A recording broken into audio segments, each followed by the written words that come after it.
And together we'll make sure everyone is in this country legally. So let's get out there and get them, recruits. Together we can make it happen. The same Kristina Leavitt who repeatedly boarded government planes for personal and political flights.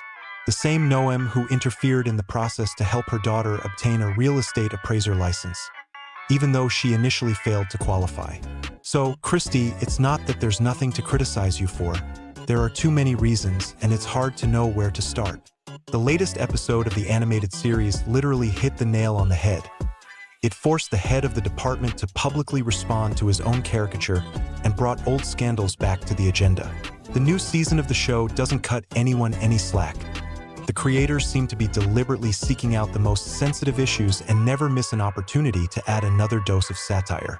Nightly bonus clips on social media have become a separate tool. Short, carefully calibrated scenes that don't just joke around, but strategically fuel public resonance and multiply the virality of the topic. It was precisely these techniques that sparked a wave of discussion around the story with the puppy, turning it from an old newspaper article into everyday memes and hashtags. We must not forget the important context. We are talking about South Park, a project that has been methodically mocking everyone without exception for almost 3 decades. In one of the central plot lines of the new episode, the authors showed a school psychologist who lost his job due to budget cuts and was forced to seek a livelihood in the immigration department. This is a convenient technique that allows the show to demonstrate that people with completely different levels of training can end up in uniform, sometimes those who simply need money. The satire centers on the caricatured Num, an icy Barbie with a face constantly melting from Botox, endless cosmetic facelifts, and a perpetual need to look perfect for the cameras. Her image in the cartoon is a parody of carefully rehearsed publicity. Every movement is calculated for the camera, every phrase is calculated for the headline, and the real administrative work takes a back seat. The climactic scene is a monologue to new recruits, where the fictional Num candidly recounts that she once had to shoot a puppy because sometimes important decisions require difficult steps. A direct reference to an episode from her 2024 memoir, which described how she dealt with a 14-month-old Drotha named Cricket. In the book, this incident was presented as proof of her determination, while in the cartoon it was presented as a harsh, even frightening symbol. If a person is capable of doing this to their own pet, what would they not sacrifice to achieve their political goals? The cartoon Num goes further. In the plot, she shoots animals one after another, including the parodic crypto, and the final scene shows real horror unfolding in a pet store. The authors deliberately translate a personal episode into a metaphor for state cruelty in a borderline manner. The message is clear. Unprincipled behavior in one matter easily transforms into unprincipled behavior in another. The authors did not forget to include satirical criticism of recruitment. New recruits are loaded into cars with instructions such as keep your hands and feet inside, like on a roller coaster.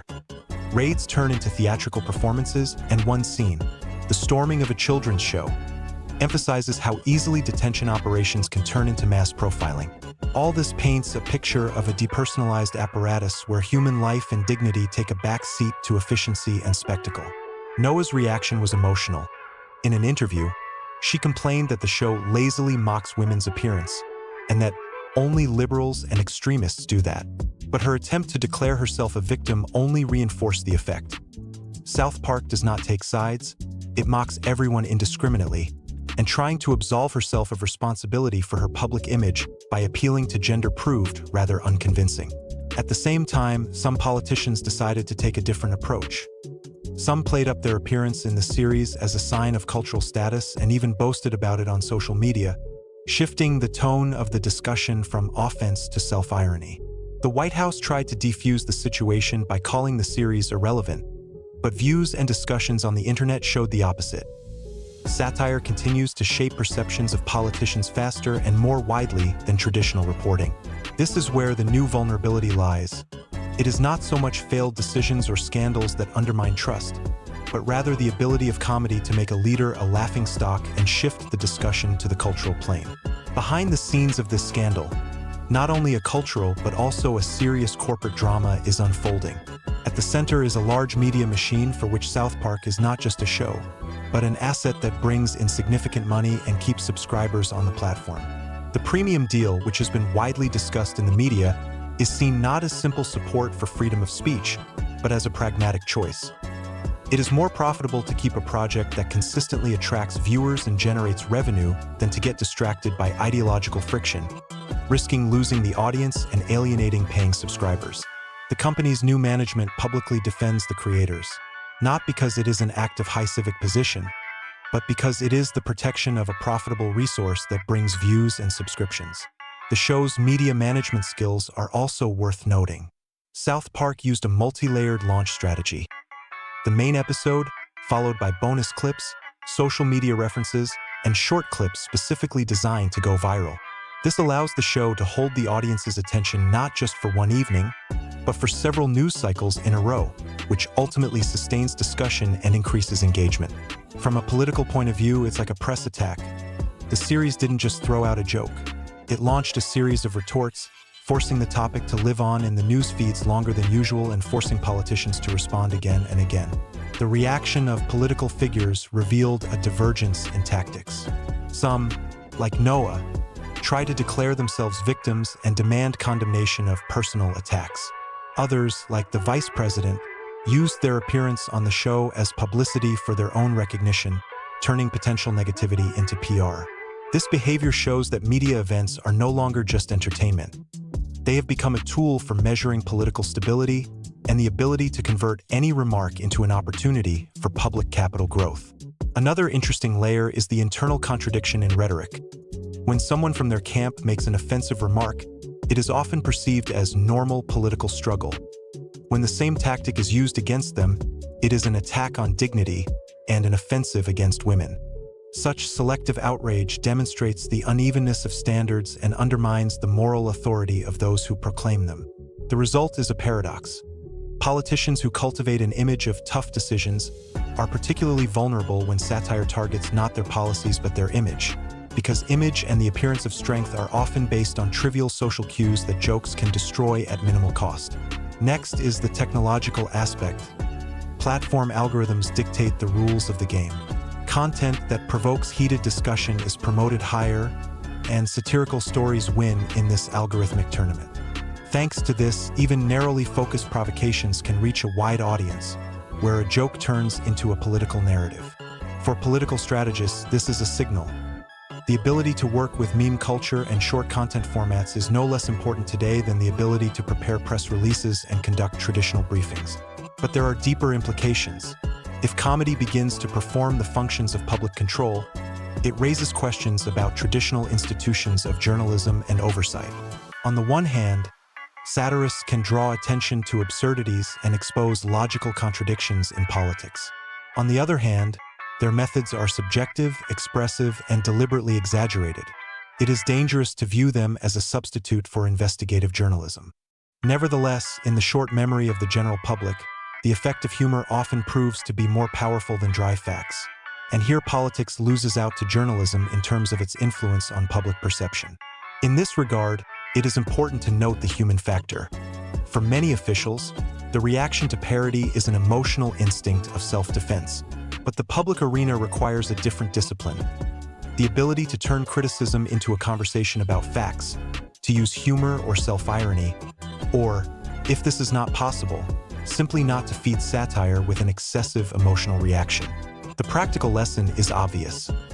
In an era when every episode of a show can become a news wave, the ability to not feed the troll is often more important than attempts to punish them. First, the myth. One joke and a politician is finished forever. In practice, satire is rarely the only factor that kills a career. More often than not, it serves as an accelerator or amplifier of existing problems. Bad decisions, accumulated scandals, or obvious personnel mistakes. In other words, an episode on a show is not a death sentence in itself, but when combined with confirmed facts and a weak response to them, it can further erode trust. In the case of the memoirs and the story of how Noah described the death of a puppy, the public outcry intensified precisely because the anecdote had already appeared in her book and sparked discussion long before the cartoon. Second, the myth that corporations always respond according to their conscience. Commercial interests often outweigh ideology. Contracts and big deals make companies less inclined to censor, especially if the content brings in subscribers and revenue. Expensive streaming agreements and negotiations around South Park are an example of how economic benefits outweigh political discomfort. Media giants prefer to retain popular franchises, even if they are controversial. The third myth, a counter-complaint in court or demands for censorship are an effective way. In practice, attempts to legally suppress satire often backfire.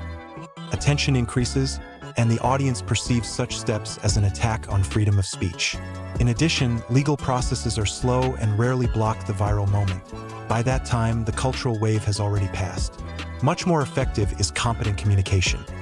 A quick, restrained response, shifting the conversation to the realm of facts and politics rather than emotions. Fourth, when the parody really hits. This happens when three factors coincide. 1. The joke is based on an existing and documented scandal. 2. The politician has no prepared response strategy. 3. The media ecosystem instantly amplifies the topic. Algorithms, memes, remixes. In this case, satire can cement an image in the mass consciousness, especially if the image is convenient and easy to spread, short clips, memes, hashtags. The algorithmic nature of today's platforms makes this effect much stronger.